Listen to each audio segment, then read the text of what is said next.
players like CMC on my team, I can't lose. This is a safe place for tough love. Digging into the data. 3 pancakes. Hold the syrup. Who's gonna win? I am. Oh!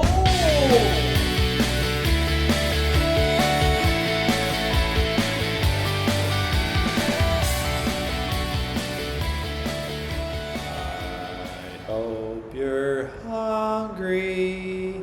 It's breakfast time. Welcome, guys. It's Welcome in. me, your host, Jeremy, your host, your daddy. I'm joined by segment analyst Jeff again this week. Jeff, 2024 champ. yes, you were that as well. Thank you for joining me and agreeing to be a guest again this week on the show. Thank you for having me, Jer. We've got a great episode planned. Everyone's been eager to listen to the all-popular episode 2 overreaction segment, and we'll get to that. But first, we do have some league notes. Namely, the name change. I just want to say thank you to everyone who changed their names to their proper names that were given to them at draft. So I appreciate you guys. However, there's only one person who hasn't done that yet, and I don't want to say names, but Jeff Caterberg, if you could please switch your name from Bare Necessities to The Bear. That would be greatly appreciated. My OCD is triggered by your name. We also saw a trade go down this past week. Jeff, That's exciting. do you mind pulling up some of the details on that for me? Oh, yeah, I got that for you right here. You can dig into the data on that. We saw the Rook wasting no time getting his first trade out of the way. Congratulations, Philip. You pulled it off. Bit of a interesting one. And it wasn't just one trade, actually. It was 2 trades. And, well, you kind of do a double take when you look at it because it seems like they changed their mind or it was a rental. I've heard of this happening in other leagues, doing these 1-week trades. Just didn't think I'd see it in my league. Never thought I'd see the day. Yeah. But here we are, and right out of the gate, there's controversy. I've had league members approach me as league daddy saying, they weren't happy with it, and they were throwing around the C word. And Holy. and I said, you know what? I know David. I know his character. That's not where he's at. I would not put the C word on this. And What C word are we talking about here? I don't even want to say it. Yeah, okay. Let's just say it starts with C and it rhymes with illusion. This was not an illusion. This was a real trade that happened. It was a double trade. And I just want to point out some of the risks here. First off, is this trade legal? Are we going to allow this kind of trade to be happening? This is a legal trade, okay? Now, that doesn't mean it's a good trade. It doesn't mean it's even a moral trade.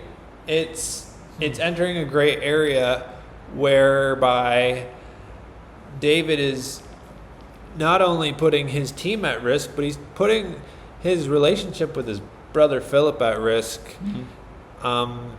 Because what happens when Tony Pollard tears his ACL midweek and he's out for the year? Are you going to make that trade back? Do you have to make that trade back? Was there a legal binding agreement that this second trade would definitively take place? Because if Philip changes his mind and he decides, no, I'm not taking back that dead horse that I gave you. Yeah. I got this hot young stallion. He's still running. Yep.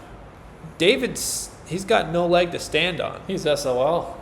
And don't come crying to daddy when the 2 brothers get in a fight over a trade gone bad. I'm not going to be taking care of you, and you're going to be SOL, as they say. Mm-hmm. So kudos on getting creative, guys. I think they both, for this to be a real C-word situation, it would have to be one team is not benefiting, and they're just propping up the other team, which was not the case here.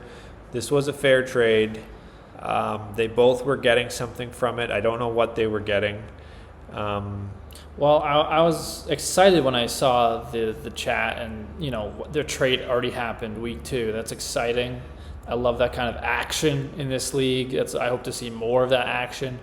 But then to find out, it was just a 1-week rental, put a bit of a sour taste in my mouth. And I think you hit the nail on the head, Jer, where it may be legal, but is it moral? I'm not sure. And the fact that they both lost their weeks anyways, maybe a higher power above is maybe making a point here. Yeah, and I think King David's always been someone that kind of thinks with his heart, not with his head. So when it comes to morality, I don't think that's something that is kind of always on David's radar. And, he looks over at another person's team and he sees something that catches his eye and he says, I want that. Yeah. I want that. Yeah. And now he's learning that's not really his to begin with. You trade one bathtub babe for another, and you just hope everything's going to be fine and you can just wash it over and you can just make it all go away. And in the end, you might end up with blood on your hands, and that's a risk that David took. And I hope we don't see it again, but we might. And that's okay. That's okay. It's true. So kudos to you, and really to Philip for pulling off his first trade in a flash. Congratulations. And honestly, I think that might change the pancake score for Philip, because that shows he's active. Yes. And he's willing to take risks, and that's a good sign. So I'm actually going to adjust his ranking right now, actually. Let's do that. Let's make a tweak before we get into the rankings. And I want to make one note on the pancake score, kind of the format in which we're presenting this to you. We are not going to really be focusing on league record anymore. It's like how many wins and losses they have? We're not going to mention that? Yeah, we're not. It might get mentioned, but we're not going to really think about it or focus on it, because in the end, that doesn't matter. Yeah. What matters is the pancake score. So for you guys, it's more accurate than the standings. Yeah. You don't need to look at your rankings and your standings anymore. You can look to us for your pancake score, and that will tell you everything you need to know in this league. So, Jeff, let's take it away. Okay, first off, we have, so I'm going to start from the lowest pancake score to the highest. And it's going to begin with the vet. He was at 1 pancake last week, and he's actually down to 0.75 pancakes. So there's a few bites taken out of that pancake. He's in a great trajectory, great position, and he has an opportunity to further cement that position this week. Next, the shoe-in with another 0.75 pancake. These are the two teams that have less than a pancake score. Their teams are great. They have a high floor, and they have a high ceiling. And in this league, a high floor means you're not going to the shitter. The shitter playoffs. 3, Jer, the host. You had 2 pancakes last week. You're sitting at 2 pancakes this week. Do you want to kind of share your heart on this? I think that's a very fair assessment, Jeff. Although I am now 2-0, I'd just being honest, guys. Can I be transparent with you here in this space? Hey, it's a safe space. And I ask that this stay within this space. Yep. For those listening, I don't want you sharing this podcast anywhere with your friends. I don't want you talking about this. I do have doubts. I look at my team and I do wonder, is this it? Like, can I really do it? Am I enough? Are my guys going to be enough for me when I need them most of all? Can I trust anyone? Can I trust any of these guys to actually get me the points when I need the points. So because of that doubt, I got to stay at 2, even with the win. There's still a risk, and I understand the risk, and I'm going to be honest with where I'm at, and I'm at 2 pancakes. Yeah, and you know what? That's not the highest score by any means, and we'll get to that in just a second. Next and fourth, we have the King. He was at 2 pancakes last week. He's now at 2.5 pancakes. I think with his team and his record, there's some great players on his team, but there's also some underperforming players and some big question marks. And he's going to lose this week. That's a bit of a spoiler alert. I'm sorry to kind of ruin your fun for this week, David. But you're facing me this week and you're going to be losing. So I expect your pancake score to jump for next week.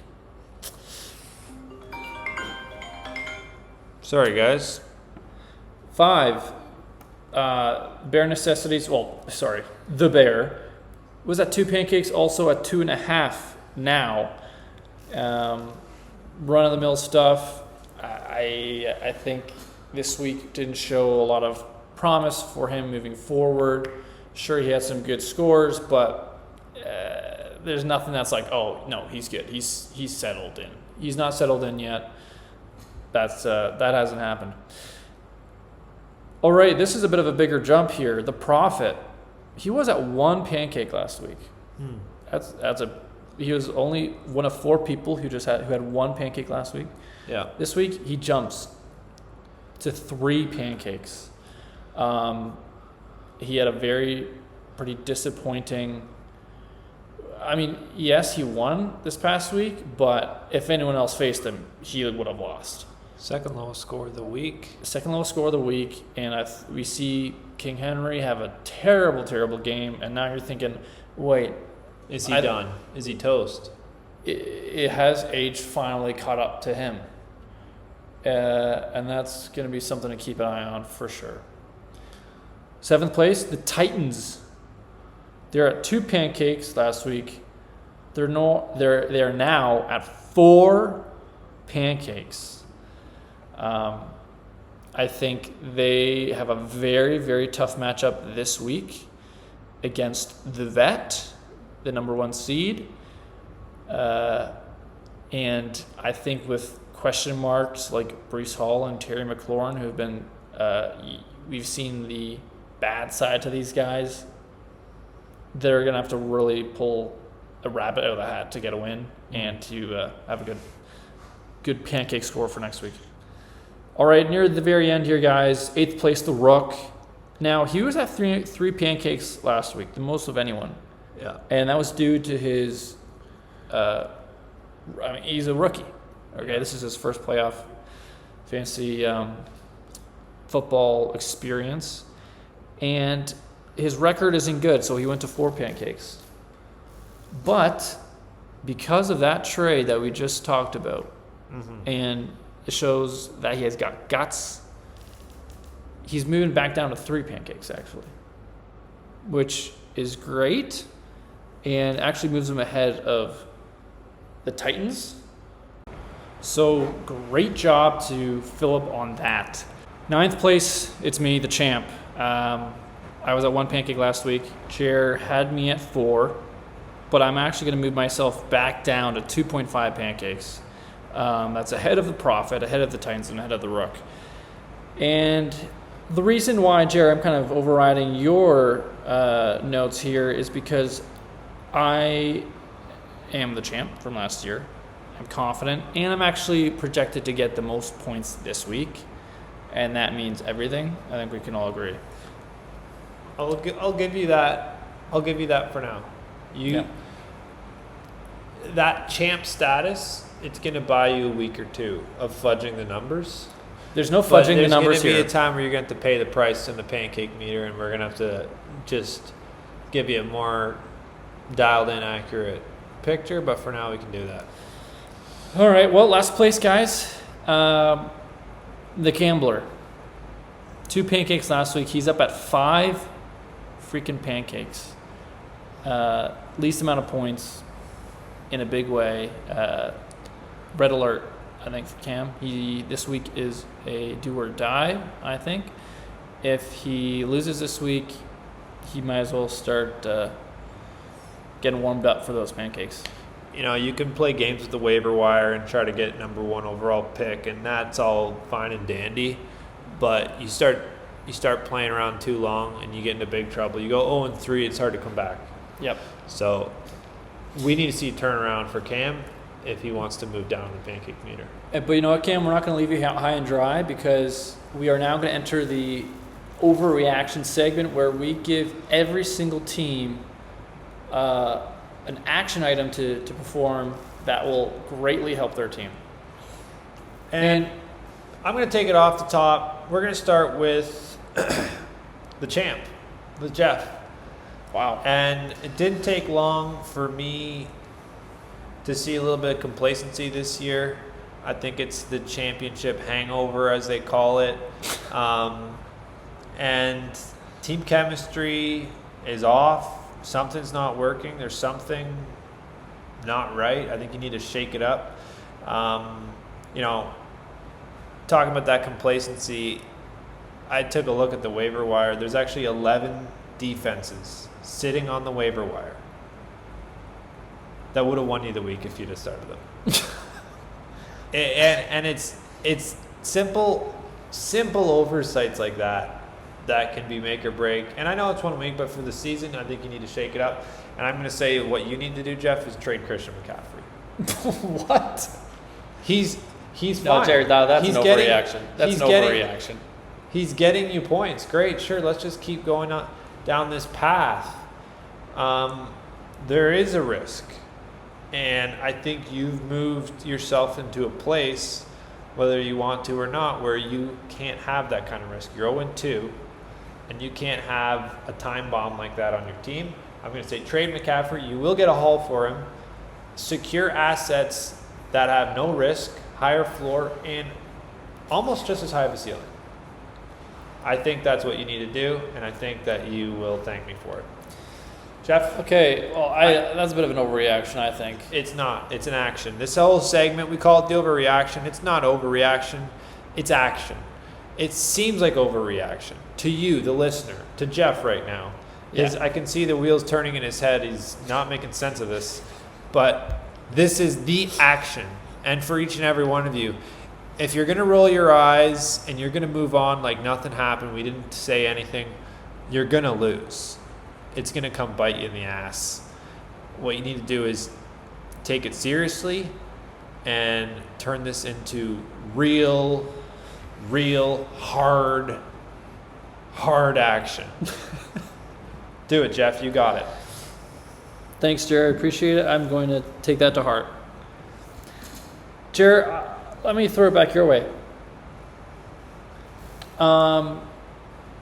Actually, no, I'm not going to. I'll save that for later. The Titans, you guys are sitting at 4 pancakes. You guys got to do something. You got to make moves while you can. Jared mentioned the short leashes that you need to have your players on, and you let Bo Nix go, and that was good for you. And I applaud that action, but you also have to let 2 more people go off your team. Terry McLaurin and Breece Hall, drop them. I would say trade them if you can, but if you can't trade them, drop them. Let them hit the waiver wire. I am confident saying this because I had these 2 players on my championship-winning team last year, and they barely got me there, if anything. And I'm not inspired by what they do on the field. It's a roller coaster ride. They're like a crazy ex-girlfriend. You never know what you're going to get week to week, and you're just shitting yourself, hoping that it's going to be a good week. Usually it's not, and it's a stinker. And then the week after, all the regret. You get all that regret. So drop them, trade them if you can, but drop them. Okay. Moving on, we got a 2-fer here. I'm going to be speaking to both the vet and the prophet, and I got 2 of these in the hopper. This is a surefire quick action move for both you teams. This is a trade that I will be putting out, and I want to see this being solidified and going through ASAP before the weekend games for sure. The Vet, your number one ranked team in this league on the Pancake meter, you're 0.75. It all looks great. There's one move you can make that will put you over the top into almost a guaranteed win on the year overall, and it is addressing your one area of weakness, which is your running backs. Right now, you've been relying on Chuba Hubbard and Nick Chubb to get you the points that you need to win, and they've done really well.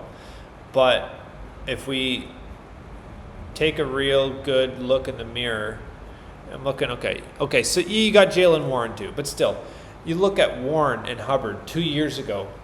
Had you even heard of these guys? They're no names. These are no-name nobodies. These guys, come on. Chuba Hubbard, Warren, like, you need star power at the running back position if you want to maintain number one overall status in this league. And there's one perfect candidate, which would be the Prophet. What he's lacking is a good quarterback. And I know this is hard to hear, but this is the trade you need to make. The Vet will be sending Lamar Jackson, Nick Chubb, and Joe Mixon. You're giving away the Houston backfield. You're guaranteeing that. And you're giving away Lamar, and that's a big piece. But in return, you'll be getting Devon Achane, Waddle, and Sutton. You're getting star power wide receivers, and you're getting a running back that could finish running back one on the year. Losing Lamar hurts, but when you look at the waivers, we got unbelievable QB talent on the waivers. Yeah, we do. Daniel Jones can get you the rushing yards, and he can bring you to the top. Like, I don't know if he's on the waivers, but he will be. He's going to be hit and miss. You could fly and pick up a good quarterback on the waivers. You can't pick up Nix. You can't pick up Devon Achane off the waivers. You want to take the next level. You need to make that trade. And for the Prophet, there's something that you need there. It's you can't think that Jordan Love is the answer to your problems. I want to jump in here. Jordan Love is the answer to nobody's problems. I want to jump in here. I'm going to have to severely disagree with that. Love is always the answer, and especially Jordan Love. I think people are underrating him, and this year he just looks different. Last year he was injured. This year he's not, and he's going to take you to the championship. You don't have to trade him away. Well, that is the trade that does need to happen, and it's a trade where both teams win, and this is kind of textbook, kind of all the bells and whistles. This is the kind of trade that gets the whole league just buzzing with excitement. It's true. And I want to see it happen, and I'm excited to see it happen. I'm going to address the shoe-in. The shoe-in, his team is remarkable. He's got less than a pancake for his score. His floor is so high because all of his players are solid guys. However, does he have the ceiling? And I think there's one person, I think he has to make a trade. And it's a bit of a shocker. It's his first round pick, Justin Jefferson. He's been underperforming with J.J. McCarthy. But now that McCarthy is out of there for probably 2 to 4 weeks, there's hope again. People see, okay, Jefferson might be the real deal. We saw that with last year's Sam Darnold as QB. You need a half-decent QB, and he can be incredible. And I think you have to capitalize on that and trade him away to the Prophet for JSN. Wow. What do you think about that? And here's another thing. People, they get a trade offer and like, I don't know. And then they go into Google, trade fantasy football trade analyzer. They plug that sucker in. Everyone's saying, take Jefferson. He's valued way higher. I think JSN could be top 3 wide receivers this year. Jefferson, I think he's great, but I don't think he's going to hit that mark. Trade. What do you think, Jared, about that trade? It's the first time you're hearing that, too. I think thumbs up, way up. 2 of them. I love that, Jeff, and I love seeing you get creative with football. Wow, I love that, Jeff. Thank you for sharing that. I wish you had something like that for me, but we'll talk about that later. I got something cooking, actually. I wanted to bring up for you. The next one that we got here is the Bear. And Jeff K, I just got to say, you might want to consider your name changing from maybe the Bear to the Barber, because you got some serious cuts to make. Oh. And it's the 3 M's, the 3 terrible M's, and I know it hurts, but they got to go because there's dead weight. When your team carries dead weight, it drags you down so hard, and it brings your momentum down to the point where it's hard to get speed and traction again and actually start winning weeks. You make these hard cuts early, it's a fresh start, and you're light on your feet, and you can pivot, and you can move, and you can correct something going terribly wrong. Here's the 3 M's that are taking you down, who you need to cut immediately. This guy's not new to the cut list. He's been on it every year. And for good reason. And I think next year he will be virtually undraftable. Mark Andrews needs to be cut. Number 2, this is going to sting. Matthew Golden. It's Mr. Matthew. He's a rookie. He's got promise. No. It's too early. This is not a dynasty league, folks. You need to get that through your head. We're not drafting dynasty players. This is one shot. And this is not the time to be waiting around for Matthew Golden to figure it out. He's not going to figure it out. And then the last M, it's Marvin Harrison. I know he seems like a valuable player, and in most leagues he would be, but we've seen the fresh, hot talent on the waivers, and there's good players on the waivers, and I would not want Marvin Harrison on my team. I would want one of these waiver wire players. Let's just pull it up right now, Jeff. Can you pull up the waivers? Sure. And I'm going to give you 2 or 3 names that I would pick up over Marvin Harrison in an instant. Let's go to the flex position here. Okay, right off the bat, Stephon Diggs. Love it. Pick him up. Isaiah Pacheco. You're looking at a Super Bowl winning player, Super Bowl pedigree running back player. I'm looking at Adam Thielen. I'm looking at Cedric Tillman. They might not be the sexy names that Marvin Harrison carries, but they produce. Wan'Dale Robinson. It seems dramatic. It seems like an overreaction. It's not. This is the move you need to make. You need to make those 3 cuts. It's Mark, it's Matthew, and it's Marvin. Get rid of the M's, cut the dead weight, and you'll be able to fly like you've never been able to fly before. Wow. Love that, Jer. Love that analysis. Jer, I got some notes for you. It's a big one. And with all of our suggestions, there's reasoning behind it. And I'm going to say the name, and you might think there's no reason ever why this name should be considered to be cut or dropped or traded. Okay. Jamar Chase. You need that guy off your team. Why? Well, people might think, Burrow being injured is, his ceiling goes down. But the number 1 pick of the draft never ends up in the number 1 position. And is not even actually close to the number 1 position. He's not going to be back-to-back league winner. Okay? And we saw it. The first week wasn't so great. Okay, yeah, last week he got 36.5 points. But he's not going to do that every week. He's got Browning on. Browning's decent. However, I think right now, while his points are high, you trade him away, and you get something amazing and consistent. Okay? Jamar Chase, get him off your team. He's bad juju. Joe Burrow's hurt. It's only time until he's hurt as well, and screw him over your team. So I suggest you take him off your team. I like where your head's at with the number one overall pick. Needs to be the number one overall positional player. Right. Currently, he is. So I will not trade him. But I will say this. As soon as he gets off that throne, you can bet your bottom dollar I'll be sending trade offers to whoever the new number one overall pick is. And I'm going to continue to do that. I'm going to continue to trade because there's nothing more embarrassing than having the number one overall pick and not having the number one overall player on your team. Yeah. And I will be doing that, and I will finish this season with the number one overall player.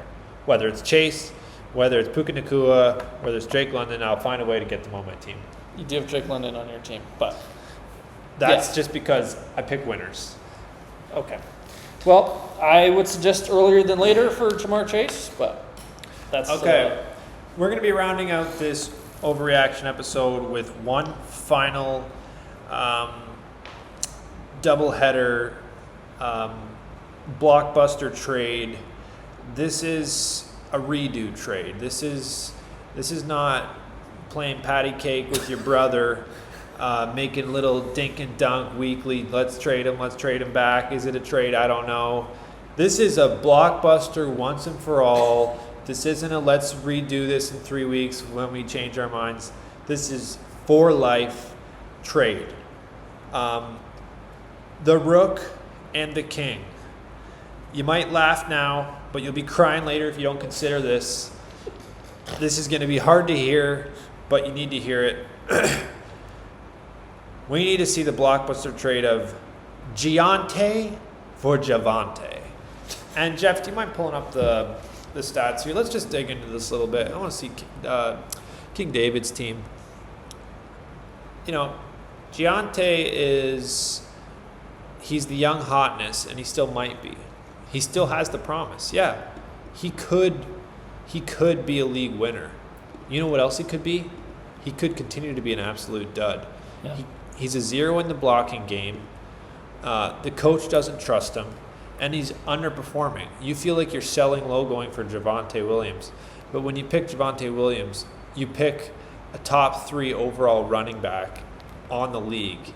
He is the epitome of season-long consistency, and he's on the Dallas Cowboys. This is the kind of guy that will give you the numbers you need now. Like I said, this is not dynasty. This is not dynasty advice. This is how do I find a way to stay out of the pancake house. You need wins now. I would dump off Giante, send him to Phillip, and Phillip, this is why this trade makes sense for you. Can we pull up Phillip's team here? Phillip, I'm looking at your team overall, and what you need is ceiling. You've got the floor, Phillip. You've got the floor. You've shown that you can put up steady points, but you need to capitalize on that floor and send away a big producing player like Javonte Williams, a season-long star. I know it hurts to send Javonte away. Send him to David for Giante because you need a higher ceiling. And Giante has that ceiling. And I think that meets both the needs of both teams. And it's something that it's the kind of trade you'd make, and for the rest of your life, you're never going to forget it. You're never going to forget that. And how often can you say you made a trade and you're going to be talking about this for years? Maybe you're going to be talking about it for all the wrong reasons. Maybe you're going to be talking about it because it was the ballsiest thing you ever did, and it turned out to work out perfectly in your favor. Make the move now. Pull the trigger. I exhort you with everything in my being. I love you guys. Phillip, David, I'm looking at you. I want you both to succeed, and this is the only thing that's going to make it happen. The last thing you want to have in a fantasy football league is to look back and think, what if? What if? And that's the true killer, is that regret and not taking action when you're literally told to. Those are the most gut-wrenching words you could ever say when it comes to fantasy football. What if? What if? Wow. Can we sit in that for a second? Yeah. What if? What if? All those trades and players who suggested dropping or trading away. Think about that right now. What if I just did it? Just leap in. Both feet. Stop listening to your head and start listening to your heart. Wow. Well, guys, that ends the overreaction segment. We're nearing the end of the episode. We have one last thing to do, and that's to select a match of the week.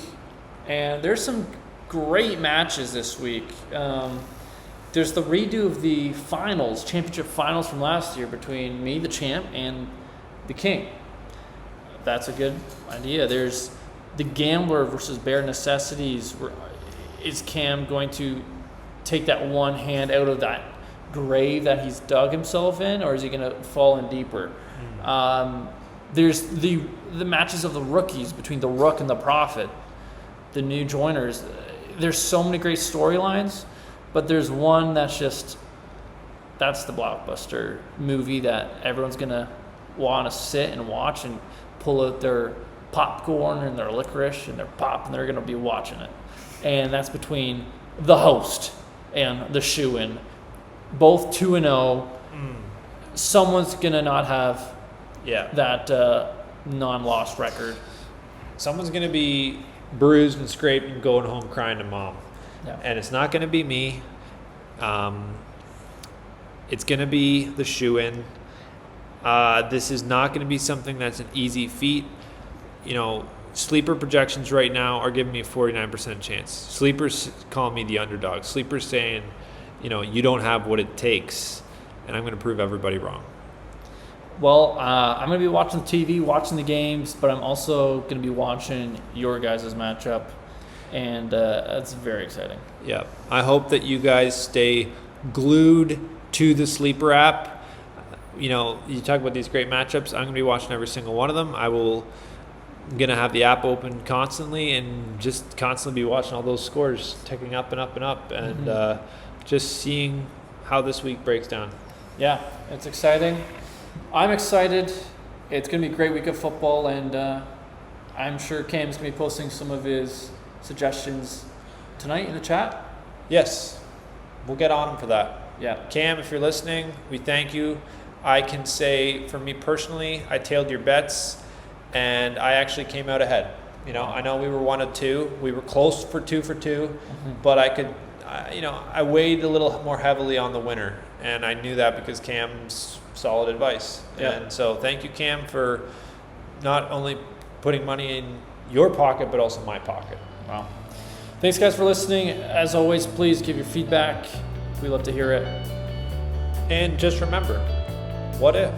What if?